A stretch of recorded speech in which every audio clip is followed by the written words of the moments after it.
Boa noite, meus amigos. Estamos aqui de volta. Como sempre, começamos invocando a Santíssima Virgem Maria, o Santo Padre Pio de Pietrelcina, para que roguem a Deus que nenhuma injustiça se cometa nesse programa.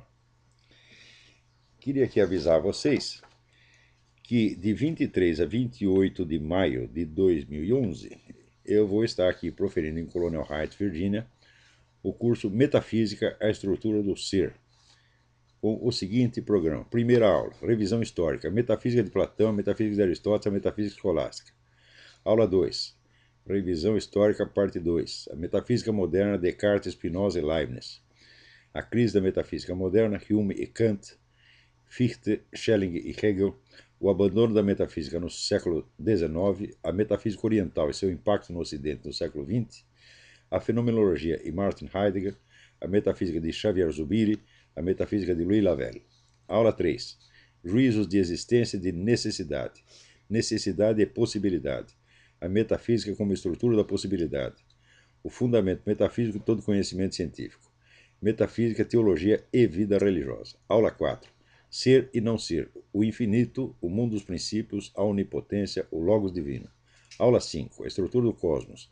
Linguagem divina, símbolos naturais e culturais. Aula 6. Eternidade e temporalidade, a imortalidade da alma, história e escatologia.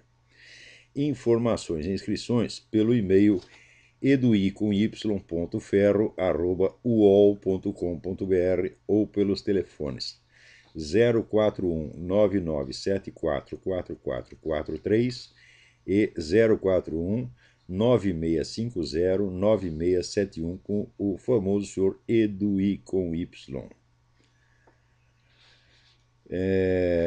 Muito bem, agora, aí em Porto Alegre, o grupo da Opus Dei, que se reúne no Mirador, estará começando, a partir deste sábado, um curso de latim, segundo a técnica do professor Napoleão Mendes de Almeida, e um curso de artes liberais, seguindo a técnica do Trivium da Irmã Maria, das 15h30 às 17h, aí no Mirador, em Porto Alegre. Também aqui recebemos uma carta da Marília Leite Martins Verri, da Livraria Cultura, expressando todo o seu contentamento com o caso aí que começou, mas não prosseguiu entre nós e a Livraria Cultura, tenha sido resolvido satisfatoriamente. Eu não sei quem foi que meteu aquela ideia na cabeça deles, mas de certo o mau conselheiro. Eu aconselho a Livraria Cultura, livre-se deste fulano que lhes deu esta maldita ideia, porque é um fofoqueiro miserável que fica tentando colocar veneno entre pessoas que são amigas. Nós sempre fomos amigos da Livraria Cultura, pretendemos continuar sendo.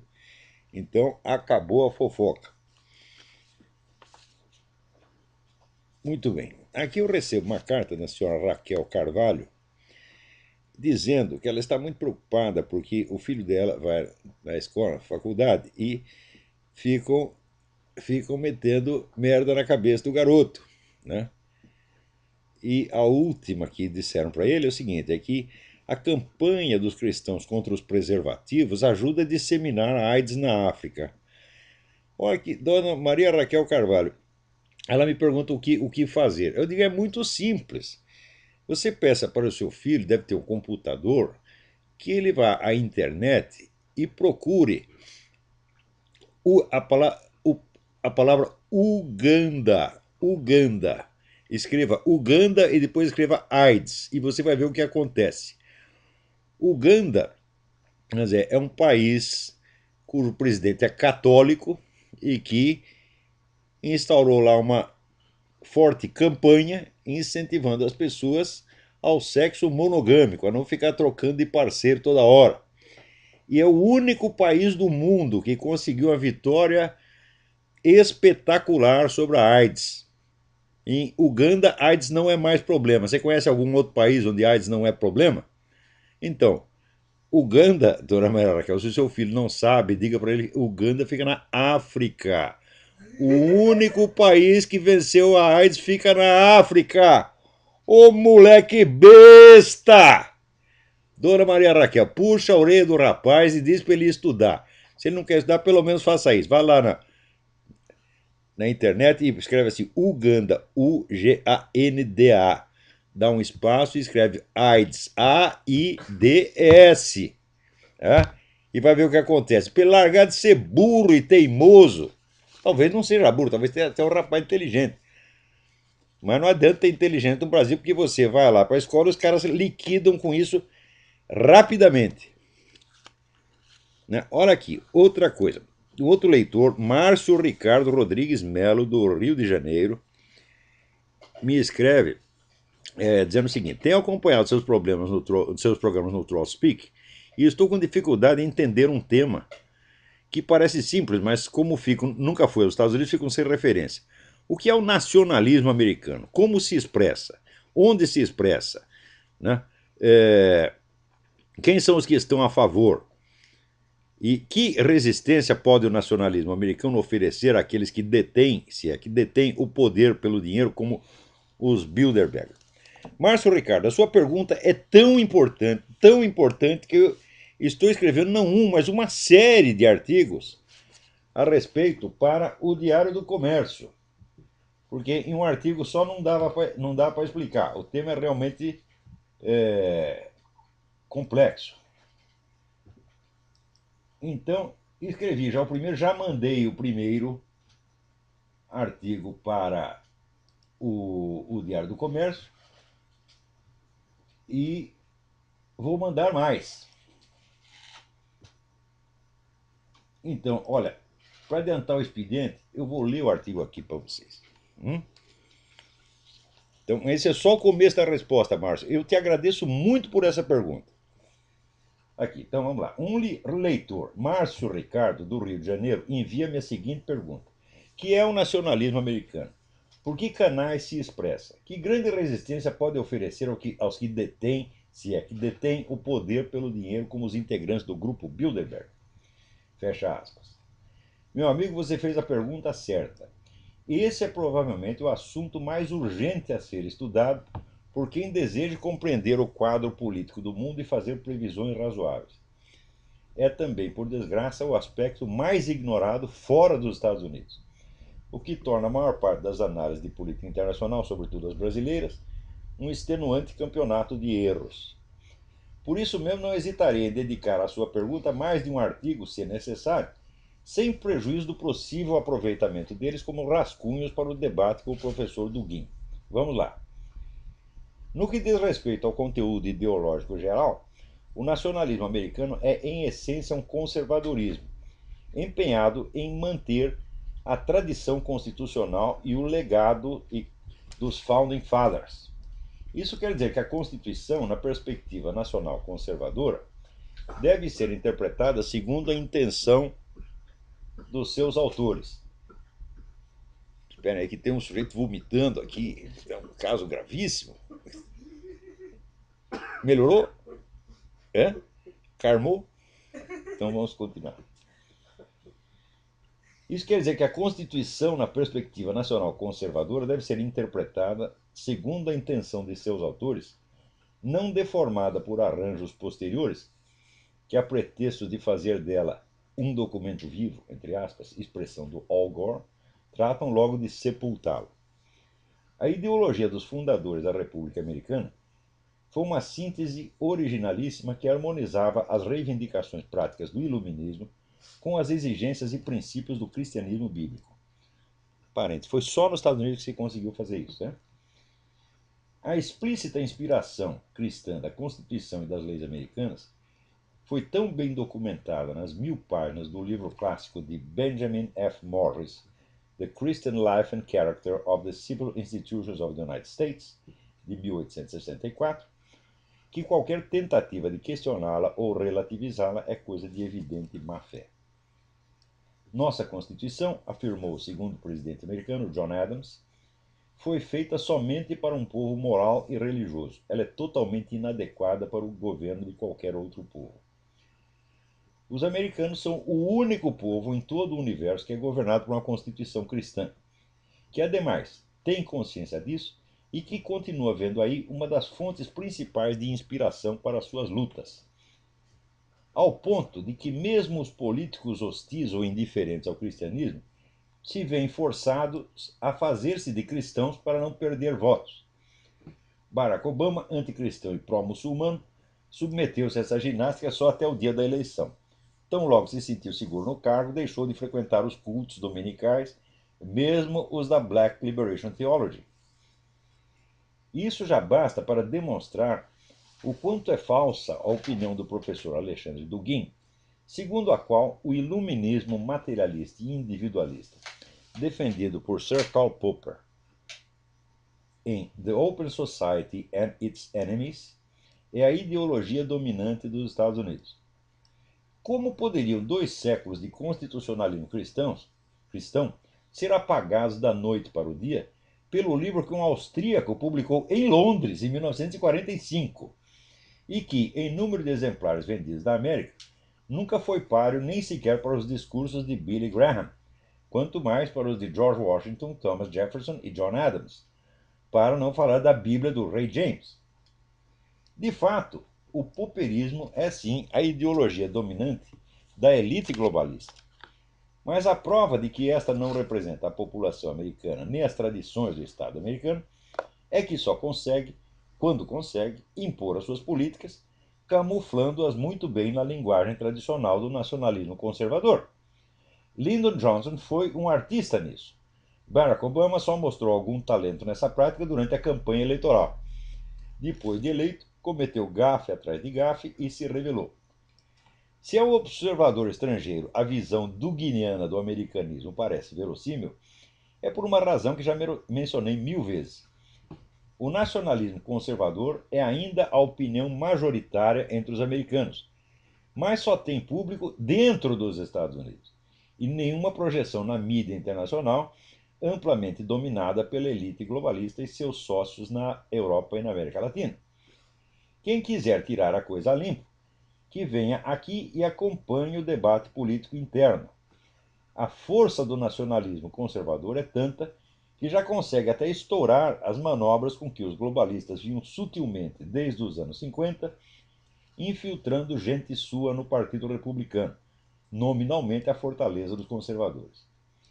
Chicoteado pelo movimento do Tea Party, o GOP, Grand Old Party, que é como eles chamam o Partido Republicano aqui, está em discreto, mas efetivo ritual de autodepuração. E quanto mais se livra de traidores e vendidos, melhor o seu desempenho nas eleições. Muito bem, isso aí, Márcio Ricardo, é só o começo. Ainda tem muita explicação para dar. Por exemplo, nos últimos 40 anos, você só vê o debate político encaminhado nas seguintes direções. Ou você é a favor do controle da economia pelo Estado, ou você é a favor da total liberdade de mercado e você acha que a simples liberdade econômica vai resolver todos os problemas. Então, ou você é um progressista, entre aspas, ou é um liberal, entre aspas, na terminologia brasileira. Nos Estados Unidos é inverso, chama-se esquerdista, chama-se liberal, e os que no Brasil se chama de liberal, aqui se chama de conservativo. Então, só há essas duas correntes, só isso aparece na mídia. Porém, os Founding Fathers já tinham descoberto uma maneira completamente diferente de enxergar o problema. O Estado deveria interferir muito pouco na economia, mas a liberdade de mercado encontraria os seus limites através da função controladora da cultura e da religião.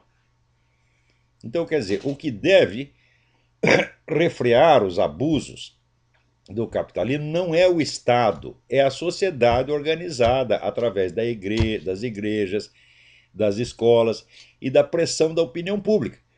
Então, essa falsa opção que existe, ou é total liberdade de mercado, ou é o Estado controlando, George Washington, John Adams e Jefferson já tinham descoberto a solução desta merda faz 200 anos, porra! Hã? Porque a gente sabe que se você libera totalmente a economia, então Logo, logo, essa liberdade econômica se destrói a si mesma através da constituição de monopólios. Quer dizer, o fenômeno que eu chamo dos metacapitalistas. São os caras que ficam tão ricos, mas tão ricos, mas tão ricos, com a liberdade de mercado, que no fim eles acabam controlando o mercado inteiro. Então é uma liberdade que se suicida. Tá certo? E por outro lado, se o Estado interfere na economia, o que acontece? Né? Você cria uma casta de beneficiários do Estado, tá certo? Uma casta de vagabundo, de chupim, de vigarista, que fica só vivendo de imposto e a economia vai para o buraco. Então, parece que só tem essas alternativas o cérebro do mundo está empacado entre essas duas opções igualmente idiotas. Vai fazer 40, 50 anos, especialmente no Brasil. No Brasil não se discute outra coisa a não ser isso. É liberdade de mercado e intervencionismo. Os Founding Fathers já tinham entendido que o elemento controlador da economia não é o Estado, é a própria sociedade. E é por isso que John Adams dizia, esta Constituição ela só serve para um povo moral e religioso. Por quê? Porque ela refreia a intervenção do Estado na economia e, portanto, dá terreno livre para os capitalistas fazerem o que quiserem. O que quiserem, não. O que a sociedade permitir que eles façam. Porque existe uma fiscalização, uma cobrança moral muito grande. Tanto que aqui nos Estados Unidos, aqui é o único país do mundo onde doar dinheiro para universidades, igrejas, instituições de caridade, etc., etc., é obrigação estrita de qualquer sujeito que tenha dinheiro no bolso. E se ele deixa de fazer isso durante os 2 ou 3 anos, o pessoal começa a olhar torto para ele e não consome mais os produtos dele, não põe mais dinheiro no banco dele e começa a boicotar os desgraçados. Então, existe um mecanismo controlador da economia. Esse mecanismo é a cultura, a religião e a moral. Os caras já tinham descoberto isso 200 anos atrás. E é a única coisa que funciona. Então, é um controle, às vezes até bastante drástico, da economia, mas é uma coisa que não aumenta o poder do Estado. Porque você querer diminuir o poder dos capitalistas para dar poder mais para o burocrata, pô, meu filho, isso aí é você escolher entre Beelzebub e Satanás, isso é coisa de maluco. Então tem que ter um terceiro fator que é mais poderoso do que os dois juntos. O que é mais poderoso que os dois juntos? A sociedade inteira, a opinião pública, né? E aquilo que o próprio Antônio Gramsci depois viria a chamar sociedade civil organizada. O negócio da sociedade civil organizada já existia aqui nos Estados Unidos desde 1800, através o que fez os Estados Unidos, o que criou os Estados Unidos, foram as igrejas e as escolas que as igrejas montavam do lado. Então, através, vamos dizer, dessa influência cultural, eles moldavam a sociedade de tal maneira que capitalista nenhum, por mais dinheiro que tivesse, conseguiria passar além de certos limites. Existe o famoso caso do John D. Rockefeller, vejam vocês. Havia uma greve numa das minas, acho que era uma mina de prata, sei lá, do John D. Rockefeller. Não me lembro onde também, faz tempo que me contaram a história. E teve uma greve e ele mandou a polícia lá, a polícia fuzilou os grevistas e matou um bocado de grevista. Do dia para a noite, o John D. Rockefeller virou o inimigo público número 1. Ele não podia sair na rua, que as pessoas cuspiram nele. Todo mundo começou a retirar dinheiro que estava depositado nos bancos do Rockefeller. Parou de consumir produtos que eram das fábricas do Rockefeller. Daí o Rockefeller, desesperado, contratou um sujeito chamado Edward Bernays, que aliás era genro do Dr. Freud, né? E que era um grande especialista em propaganda. E fez uma campanha de mais de 20 anos para limpar a sua imagem. Deu um trabalho miserável. Né? No fim ele conseguiu. Como é que ele conseguiu? Ele teve que começar a contribuir para as igrejas, contribuir para o hospital, contribuir para a universidade, fazer caridade para tudo quanto é lado, e depois de 20 anos, então limpou a imagem do sujeito. E os Rockefellers então voltaram a ter, vamos dizer, uma posição de prestígio nos Estados Unidos, mas deu muito trabalho e custou muito dinheiro, custou muito o sacrifício deles. Não digo que esse sacrifício tenha chegado a pagar o imenso crime que cometeu, mas bastou para que a população, no fim de 20 anos, o perdoasse. Isso para você ter ideia do poder da fiscalização moral exercida pela sociedade. funciona muito mais do que qualquer fiscalização governamental.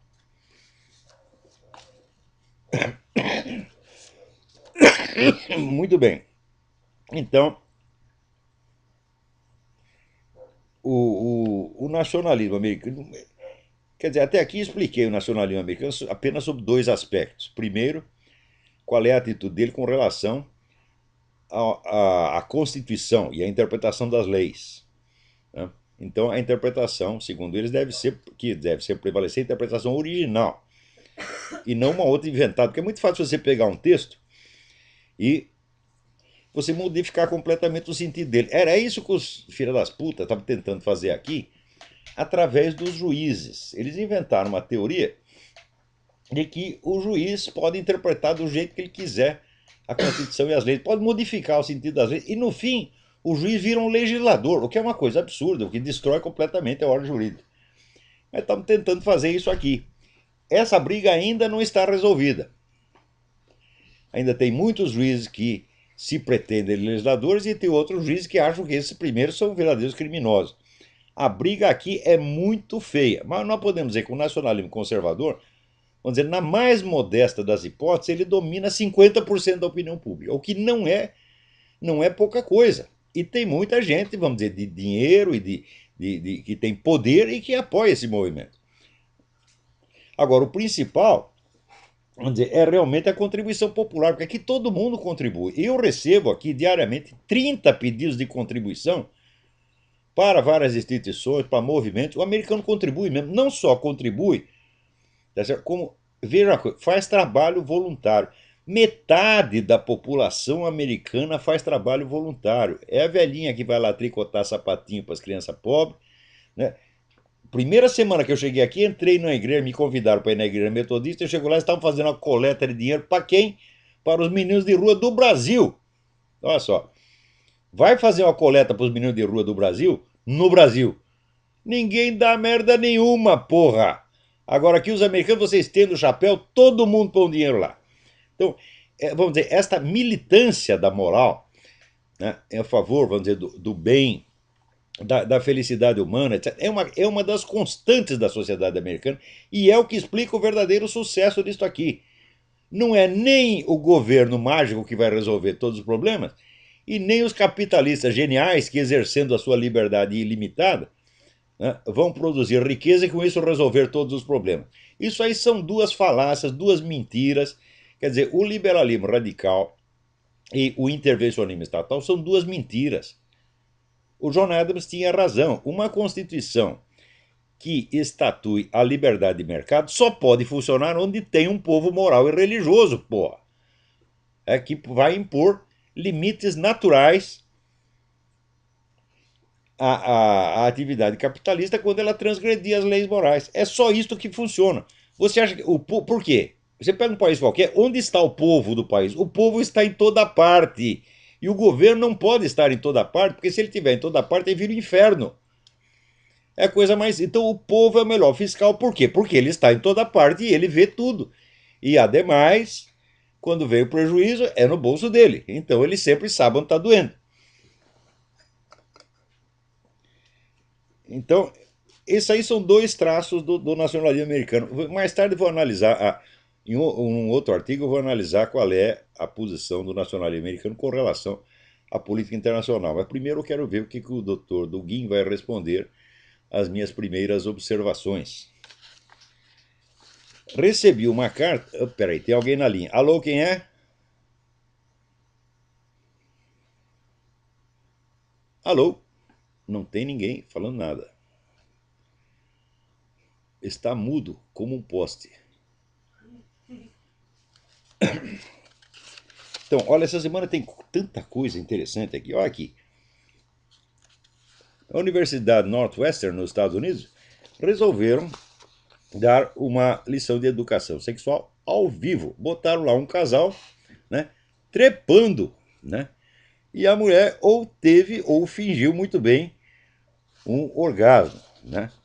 Não botaram aqueles eletrodos que o Dr. Masters e Virginia Johnson colocavam eletrodos para medir o orgasmo. Ali não tinha, era só controle visual.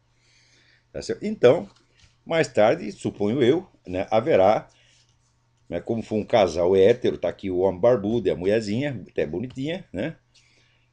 Não pode ter discriminação, então vai ter que ter aula de homossexualismo ao vivo. E vai ter voluntários para dar o cu. Atividade pedagógica da mais alta importância cultural e científica. No Brasil já tem, né, a lista de voluntários, já deve ter uns 10 milhões na fila. É,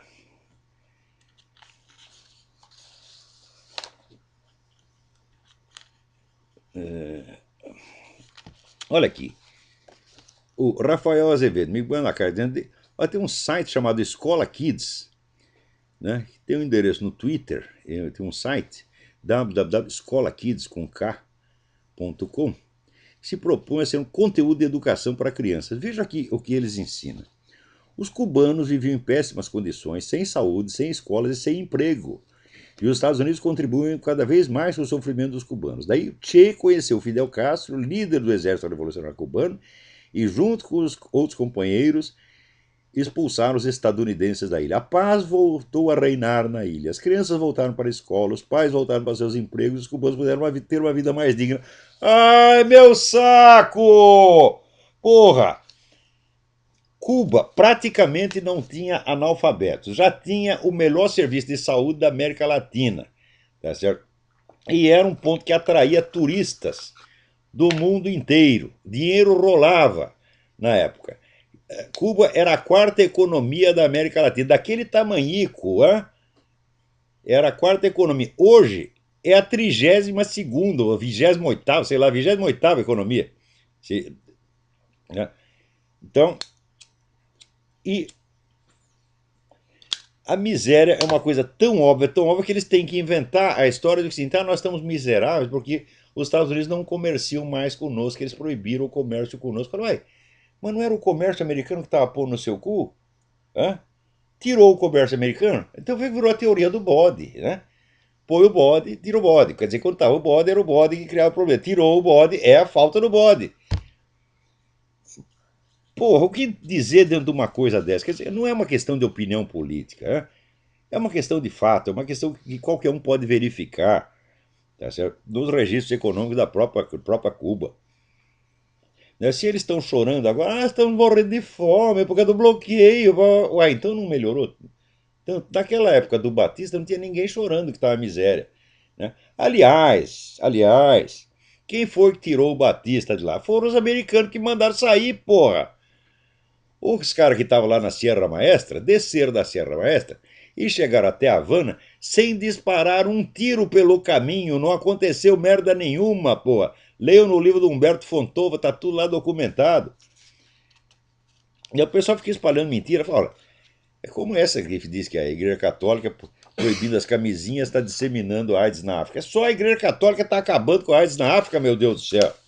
Esse pessoal inverte tudo. A mentalidade revolucionária é uma coisa de louco mesmo. É uma forma de patologia mental extremamente perigosa. E eu acho que as pessoas que se deixam contaminar por isso não merecem respeito, não merecem atenção e não merecem tolerância. Tá certo? Abriu a boca para falar essas coisas, você tem que mandar tomar no cu na mesma hora, porque a inteligência deles é insensível, não capta certas coisas, mas pelo menos sensibilidade anal os caras têm, porra. É? Então você deve se dirigir a ele pelo único órgão sensitivo que eles têm. Aliás, tem dois: tem o cu e tem o bolso. Né? Então, ou você manda o sujeito tomar no cu, ou você faz ele gastar dinheiro para essa causa na qual ele diz acreditar. Porque, olha, você já viu algum militante comunista ou socialista que quer fazer a revolução e depois da revolução vencer, voltar para casa e ser apenas um operário, um cidadão comum? Não. Todo militante socialista está potencialmente no governo socialista quando a revolução vencer. Então são muito espertinhos. Olha, se você acha que a sociedade vai ser tão boa para os pobres, por que você não quer ser um dos pobres depois que a revolução vencer? Por que você quer ser ministro, deputado, comandando o exército? Ninguém quer ser proleta. Aqui recebi uma mensagem do Demetrius Surdi. Ele: estou coordenando um grupo força-tarefa para a transcrição dos seus programas de rádio ThroatSpeak. Estamos em 8 membros reunidos no Google Groups e já organizamos uma planilha listando todos os seus programas e anotando as transcrições já realizadas. Pois bem, ontem mesmo um rapaz me procurou, pois ele estava transcrevendo e ficou sabendo da nossa existência através de um amigo que lhe contou que havíamos nos organizado. Por isso, eu gostaria de fazer um pedido para evitar que alguns colaboradores perdidos trabalhem isolados sem referência e acabem fazendo transcrição que outros já fizeram. Seria muito oportuno que todos entrassem em contato com o Demetrius através do e-mail Demetrius com U Surdi, portanto 2 S, Demetrius Surdi, tudo junto, sem ponto. Demetrius Surdi, SURDI, @gmail.com. Agora, eu fico muito grato por essa atenção que vocês estão dando e acho que o seu trabalho merece a maior consideração e respeito. Mas eu quero fazer uma advertência. Nem tudo que eu disse nesse programa merece transcrição. Você, por favor, não façam seleção inteira. Vocês selecionem aquilo que onde tem uma explicação mais detalhada de alguma coisa, transcrevam essas partes. Agora, uma coisinha isolada que eu falei aqui a respeito, né? Por exemplo, comentários a respeito da bunda do Dr. Paulo Giraldelli, né? Eu não creio que isso seja da menor relevância, nem a bunda dele e nem o meu comentário, não é isso? Então vocês selecionem aquilo que tenha realmente algum valor mais permanente e possa exercer algum benefício pedagógico para as pessoas. Porque daqui a uns anos ninguém se lembrará de quem é o seu Paulo Giraldelli e muito menos se lembrará da bunda dele, né?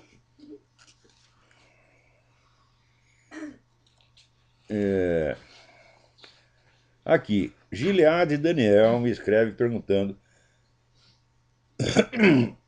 e aqui: tenho aberto meus olhos para toda essa coisa maligna chamada de novo governo global, onde a lei marcial reinará, haverá apenas um líder. Mas, por favor, eu gostaria da sua opinião sobre o seguinte ponto. Quanto tempo você acha que levará esse governo para que esse governo se instale totalmente? Olha, o governo global já está instalado, tá certo? Você vê aqui, se você pegar todas as leis que foram promulgadas no Brasil nos últimos 10 ou 15 anos, todas vieram prontinhas da ONU. Tá certo? E, ademais, inventaram novas técnicas de governo que passam por cima da discussão parlamentar. As decisões são tomadas através de decretos administrativos. Quer dizer, quem governa agora são diretores de departamento, a coisa não passa pelo parlamento, não é discutida, nem nada. E eles estão impondo essas coisas no mundo inteiro. A coisa já está organizada, ela só está, vamos dizer, só não está oficializada. Mas um governo mundial de fato já existe, né? Aliás, existe até 3. Né? Tem um que domina aqui o Ocidente, tem outro que domina lá a Rússia e a China, e o terceiro domina o mundo islâmico. Em todos esses lugares você tem um sistema totalitário já montado. Quando eles brigam entre si, é sorte nossa, né? Porque onde tem conflito, você sempre tem uma margem de manobra que você pode aproveitar. Mas quando eles entram em acordo e quando eles ficam amiguinhos, aí o negócio complica, gente. E isso é que é a coisa mais interessante da história. Porque o professor Dugin, ele no nosso debate lá, ele está dizendo que existe, vamos dizer, esse esquema globalista, que é popperiano, iluminista, materialista, essa coisa toda. E ele diz que esse é o inimigo do esquema russo-chinês. Isso é mentira, gente. Esse pessoal globalista está favorecendo a Rússia e a China há mais de 60 anos. Você vê, nos anos 50 já houve aqui uma comissão do Congresso americano, comissão parlamentar de inquérito, comissão REESE, R-E-E-S-E, que investigou a atividade das grandes fundações bilionárias, financiada por Rockefeller, Morgan, por toda essa turma globalista.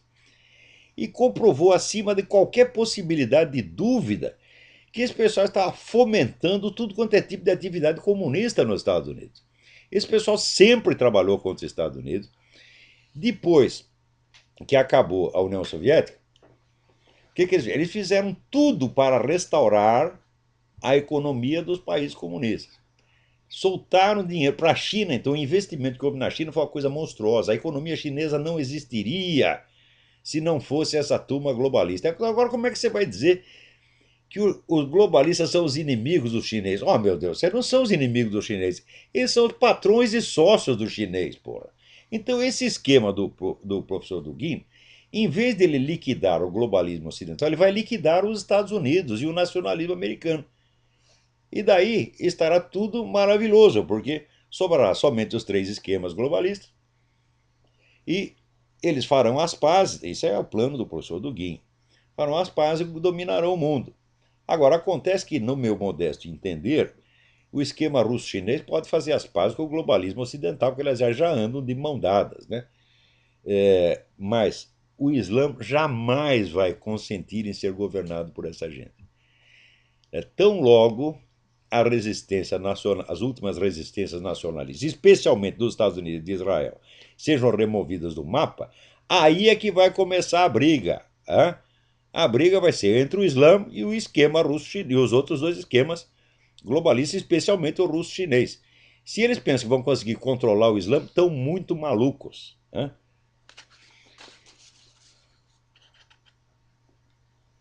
Então aqui, ó, Kissel Goldblum diz: falo aqui do Rio de Janeiro, o Obama vai fazer um discurso aqui na Cinelândia, o que você acha disso? Ah, eu acho uma maravilha, eu acho uma maravilha. O lugar do Obama é o Brasil. Por que vocês não seguram ele aí, não põem ele na presidência da República, porra? Hã? O lugar do Obama é o Brasil. Eu, cada vez que olho o Obama, eu penso assim, o mundo brasilianiza-se. Né? Porque ele inaugurou nos Estados Unidos um gênero de picaretagem que não existia aqui. Né?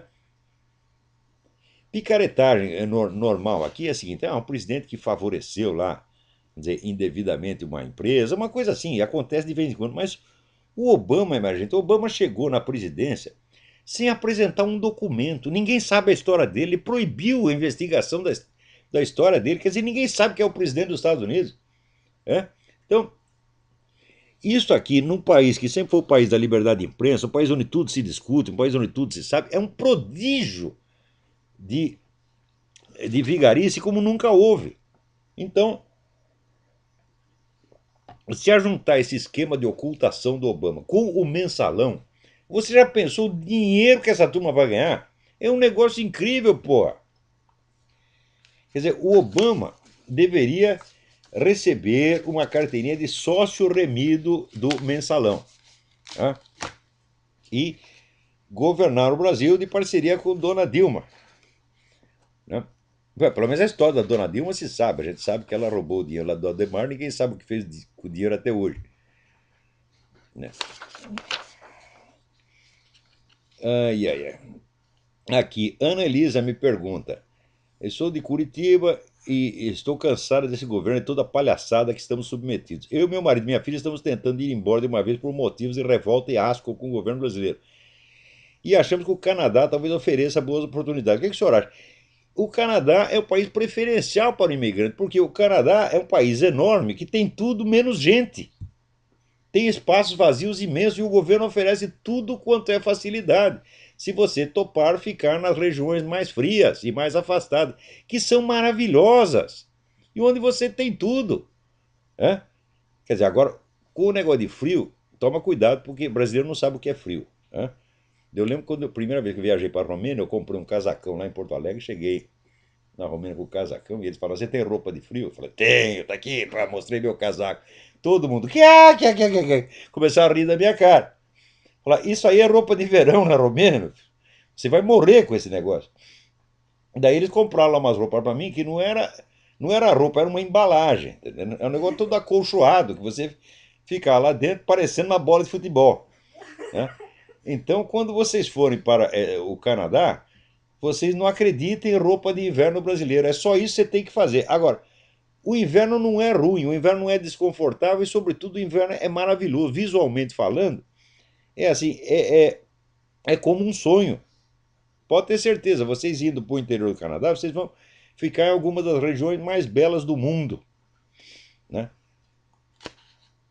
Então, outra coisa, você indo para o Canadá, você pode entrar e sair do Canadá para vir aqui para os Estados Unidos a hora que tu quiser. Então tu vem aqui, assiste meus cursos, Visita a gente. Então, parabéns por essa sua decisão. Eu tenho um amigo que mudou para o Canadá faz muito tempo e ele chegou lá, ele estava estudando medicina, completou o seu curso lá no Canadá e abriu um consultório no bairro português, dos imigrantes portugueses. Ele era o único médico que falava português, ficou milionário. Né? E daí mudou aqui para os Estados Unidos, né? Tá morando na Califórnia, no Bem Bom. Espero que vocês tenham sorte idêntica. Tem alguém na linha aí? Alô, quem é?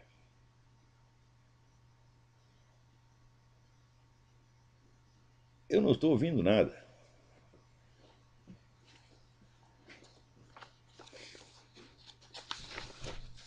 Né? Alguém me manda aqui de novo aquele escrito do Dr. Paulo Giraldelli, né, em que ele dizia que eu, como sou um analfabeto autodidata, eu não entendo porra nenhuma de Platão, tanto que eu tinha dito que os filósofos são, segundo Platão, são amantes de espetáculo, quando na realidade Platão opunha os filósofos aos amantes de espetáculo. Vou falar aqui, Paulo Giraldelli, não é isto. Platão diz que os filósofos são amantes de espetáculos e as outras pessoas também são amantes de espetáculos. Só que uns gostam do espetáculo das aparências e outros do espetáculo da verdade. É isso que Platão diz. Ele, não, você é um autodidata, não sabe merda nenhuma, papapá. Né? Daí eu peguei o texto grego original. Publiquei o texto. Daí o filho da puta não deu o braço a torcer. Falou, bom, então se você tem mais autoridade em Platão do que o próprio Platão escrevendo em grego, então não tem jeito, meu filho. Eu e Platão estamos derrotados. Você é o campeão. Isso já faz mais de 2 anos que aconteceu e a coisa ainda circula, porra! Né? Outro aqui me mandou um negócio que diz que a professora dele, que deu lá Foucault para ele ler, né? Então, Foucault, Zé Guilherme Melchior, né? Aquelas coisinhas de sempre, que é leitura para criança, né? E daí ele falou, não, e Mário Ferreira dos Santos? Ela falou, quem é Mário Ferreira dos Santos? Ele disse, não, o Olavo de Carvalho diz que é o maior filósofo brasileiro. Falei, não, o Olavo de Carvalho é um cara que acha que é filósofo, mas ninguém leva ele a sério. Pá, pá, pá. De puta que pariu. Quer dizer, essa mulherzinha analfabeta, eu nem tô achando a carta aqui, eu gostaria de dar o nome do filho da puta. Né? Mulherzinha analfabeta que leu 5 livros, leu aquelas besteirinhas que eu lia quando tinha 18 anos. Ela leu aquilo lá e acha que é alguma coisa. Ô dona, porra! Quer discutir filosofia? Vem aqui, vem. A senhora não aguenta 2 minutos, a senhora não sabe bosta nenhuma, vocês são um bando de vigarista, porra. Né? Agora aqui, o outro também, aqui, o Tiago Cadedo. Ele diz que, aqui as leituras, né? Nas aulas da filosofia aprendi sobre Descartes, depois vieram Locke e Hume, foi só.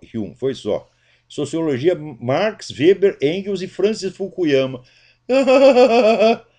Puta que pariu! Quer dizer, mas isso aqui é leitura de jornalista, é coisa que se discute em jornal, meu Deus do céu. Isso não é assunto para você discutir seriamente num curso de ciências sociais. Isso não basta para um curso de ciências sociais, nem para filosofia, nem coisa nenhuma. Né? Daqui, em matéria de comunicação e cultura, a escola de Frankfurt, Humberto Eco e Edgar Morin. Eu digo, mas escuta, mas esta sopinha rala que vocês oferecem, isso aí não basta para preencher uma inteligência, basta para preencher a cabeça ou o cu do seu Paulo Giraldelli. Né? Mas para uma pessoa que queira cultura, não é daí, aqui diz o Tiago. Não, daí eu comecei eu mesmo, tratando de ler Goethe, Shakespeare, Dostoiévski, Nietzsche, Schopenhauer, os estoicos, Platão, Aristóteles, Santo Agostinho, Pascal, Lutero. É assim que se faz, Tiago. Pô, você tá virando um homem de cultura. Agora aqueles seus professores não. São tudo vigaristas analfabeto, pô. Né? E o que eles pensam, vamos dizer, a meu respeito, eu digo, eu tô tão preocupado com a opinião deles, ó, tô até tremendo aqui, ó. Porra, ela acha que eu não sou filósofo, puta merda, não vou dormir de noite. Ah, porra, acho que eu tenho tempo para perder com vagabundo, com criança metida. Vamos ver o que mais temos aqui. Olha, preciso contar aqui para vocês o seguinte. Quando eu estava na Colômbia, um dia eu estava lá num clube, um clube chiquíssimo, e me pediram para fazer uma conferência lá, fazer um círculo de debates ali, né? Fazer uma apresentação para um círculo de pessoas. Daí me disseram que no clube não podia fumar. Daí eu já mandei todo mundo tomar no cu, falei, não posso fumar, também não posso falar. Né? Eu estou falando aqui até de graça para vocês, não podem fumar, vão uma merda. Daí se reuniu lá um grupo de sócios do clube e decidiram ir comigo até um restaurante que tivesse mesinha na calçada para a gente poder conversar ali, eu fazer a minha apresentação ali, né, e fumar o quanto quisesse. E no meio tinha lá um cidadão, um homem gordinho, muito chique, muito elegante. E eu achei que fosse um desses empresários que, por ter dinheiro no bolso, acha que sabe tudo. E eu pensei, esse cara vai me dar trabalho. Mas quando comecei a conversar com o sujeito, vi que era um homem informadíssimo, inteligentíssimo, muito sincero, um verdadeiro batalhador. Ele era o advogado de uma comunidade muito especial que tem na Colômbia, que é uma população de camponeses, todos pretos, que foram expulsos da sua região pelas Farc. As Farc achou que precisava lá da área e mandou os caras tudo sair correndo. Saíram todos, não tendo para onde ir, foram tudo para Bogotá e estão lá vivendo de pedir esmola. E esse senhor, que se chama Fernando Vargas Quemba, era o advogado dessa gente. E estava conseguindo algumas, né, vitórias a favor deles, conseguindo que o governo lhes desse uma assistência, uma coisa assim. Muito bem. Aconteceu que, uns 10 dias atrás, uma semana, né, um outro cidadão colombiano ilustre, que é o coronel Alfonso Plazas, foi beneficiado por uma entrevista que foi dada pelo médico legista que estava examinando os cadáveres dos reféns que ficaram no Palácio da Justiça em 1985, quando o negócio foi invadido por terroristas, a mando de um narcotraficante que diz: olha, vocês vão lá, invadem, tocam fogo naquele negócio e queimam os arquivos. Então eles invadiram o Palácio da Justiça, foram lá no andar dos arquivos e tocaram fogo e tudo. Morreu gente pra caramba. O exército foi chamado para desalojar os sujeitos de lá. O exército, então, a tropa, sob o de tanques, sob o comando do coronel Afonso Plas, foi lá invadir o lugar, salvaram centenas de reféns, mas morreram lá dentro 95 pessoas. Não, 91 pessoas. Né? Então, aconteceu que depois só apareceu o cadáver de 64. Né? Daí o pessoal da esquerda inventou que o coronel Plaças tinha retirado alguns dos reféns, levado para a escola de cavalaria, matado os caras e escondido os cadáveres. 2 semanas atrás, o médico legista que examinou os cadáveres disse pela primeira vez: olha, o Ministério Público, quer dizer, a promotoria que acusou o coronel Plaças, só me entregou 64 cadáveres e os outros 27 estão lá guardados. Por mais que eu peça, eles não me entregam. Então, quer dizer, quem desapareceu com os desaparecidos? O próprio acusador do coronel Plaças. Quer dizer, é um crime horroroso, crime hediondo. Quer dizer, você some com um cadáver para depois lançar a culpa no outro. Então, a hora que o sujeito confessou isso, falou: bom, agora vai ter que reabrir o processo do coronel Plaças e naturalmente vai ser libertado e voltar para casa. Saiu isso, 2 dias depois os caras se vingaram em outro. O pessoal da Farc metralhou o carro do doutor Fernando Vargas quando ele estava levando as suas crianças para a escola. Ele e os meninos escaparam vivos por milagre. Então, olha, é muito significativo. Quer dizer que se sentiram humilhados, porque as Farc já sofreu tanta humilhação lá, sofreu mais uma com essa entrevista do legista, que inocentou o coronel Plaças, que eles tinham tido tanto trabalho, investiram tanto dinheiro para botar o coronel Plaza na cadeia, falhou tudo, tá? O esquema começou a vazar água por tudo quanto é lado, eles se vingaram, né? Em alguém que é um partidário do coronel Plaças e que é, mais ainda, um grande inimigo deles, que é o doutor Fernando Vargas. Olha só, com que tipo de gente nós estamos lidando. Então, eu queria contar essa história para vocês. Muito bem.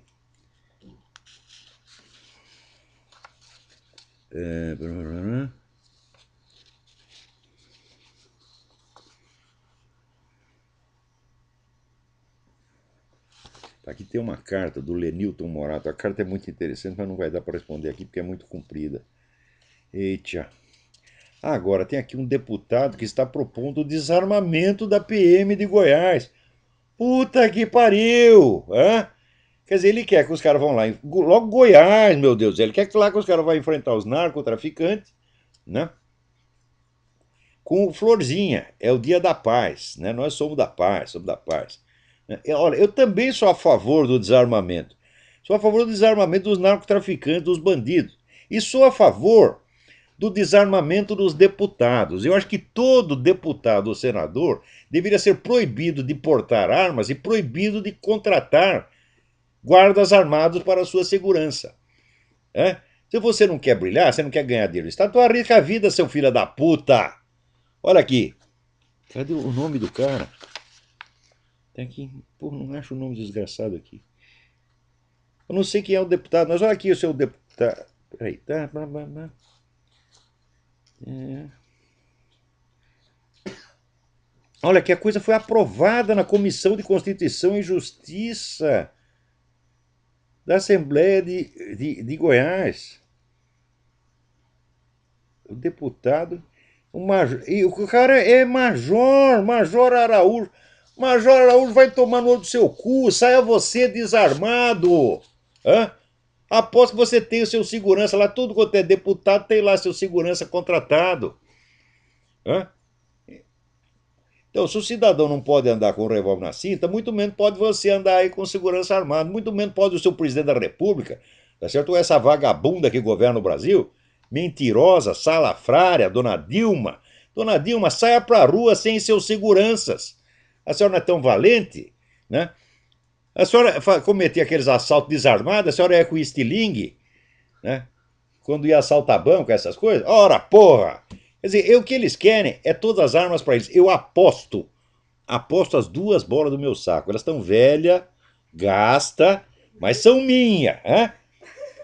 Eu aposto as duas que você, com a carteirinha do PT, você obtém um porte de arma muito mais rápido do que o cidadão comum, que leva 6 meses ou 6 anos. Eu aposto as duas bolas do saco. E além disso, né, nem precisa de arma, porque você tem toda... Né? Já tem o esquema armado, você tem essa turma do MST, tudo armado. Você tem a turma das Farc, tudo armado, e o Comando Vermelho, que é sócio das Farc, Comando Vermelho, PCC, que é sócio das Farc também, tudo armado para proteger vocês, porra.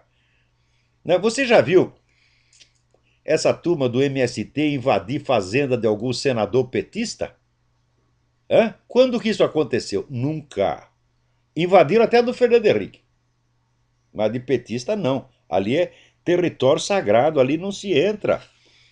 Então vocês estão cheios de gente armada para proteger vocês e vocês querem desarmar a população. O cidadão honesto que compra uma arma na loja e registra a arma legalmente. Me diga uma coisa, quantos crimes foram cometidos no Brasil nos últimos 50 anos? Não, nos últimos 100 anos, com armas legais compradas em loja. Então, vocês não querem desarmar os traficantes, porque os traficantes são seus sócios. Agora, o povo está se submetendo a esta humilhação na mão desses desgraçados e ainda tem, vamos dizer, na elite falante, que teria obrigação de esclarecer o povo que está acontecendo, ainda tem filha da puta como esse Arnaldo Jabor, né, que tão logo ele vive descendo o cacete no PT. Tão logo o PT ganhou a eleição, no dia seguinte ela aparece puxando o saco da presidenta. O que é isto? Isso é total falta de vergonha, total falta de caráter, porra. É? E ainda tem gente, olha, tem gente até nas Forças Armadas, que me manda os artigos do Arnaldo Jabor. Olha que belo artigo do Arnaldo Jabor. Belo caralho, o Arnaldo Jabor não sabe escrever, meu Deus do céu. Escreve muito mal e só fala besteira e mente demais. E, além disso, é um homem vacilante, é um covardão, que tão logo ele vê que alguém tem poder, né, ele já começa a sentir um frisson anal, você tá entendendo? E começa a puxar saco imediatamente e acha tudo divino, maravilhoso. Então não me venham com artigo de Arnaldo Jabor, não me venham com artigo de João Ubaldo, não me venham com artigo desses antipetistas de ocasião, como o João Ubaldo, né, reclama aí, por exemplo, do politicamente correto, mas na hora que o PT chega lá com um manifesto a favor de Hugo Chávez, ele assina imediatamente, Por quê? Porque ele não quer perder a sua posição, não quer perder o apoio do seu círculo de amigos e cupins. No Brasil é todo mundo assim, pô. Só tem covarde, só tem filha da puta. Né? Agora, já disse e repito, eu só não tenho vergonha de ter nascido no Brasil porque eu não tenho culpa. Eu já disse, eu sou um pobre espermatozoide que foi atirado de Portugal, ao outro lado do oceano, e foi cair aí no Brasil sem saber onde estava. E acordei lá, o espermatozoide, coitadinho, acordou lá, como é? Oncotô do Covim Pocovô. Então não tenho culpa nenhuma desta merda. Agora eu estou tentando fazer alguma coisa para restaurar a honra desse país. Eu e mais meia dúzia de cara. Deve ser pelo menos restaurando a nossa honra na esfera da cultura. Né? Ó, o caso do Dr. Fernando Vargas, eu estou contando aqui num artigo que eu nem sei se já saiu ou não saiu. Acho que não saiu ainda, vai sair no Diário do Comércio com o título Os Desaparecidos de Bogotá. Os desaparecidos estavam aparecidos. Ai, ai, ai. Então, eu acho que o nosso tempo acabou. Por hoje é só. Até a semana que vem. Muito obrigado.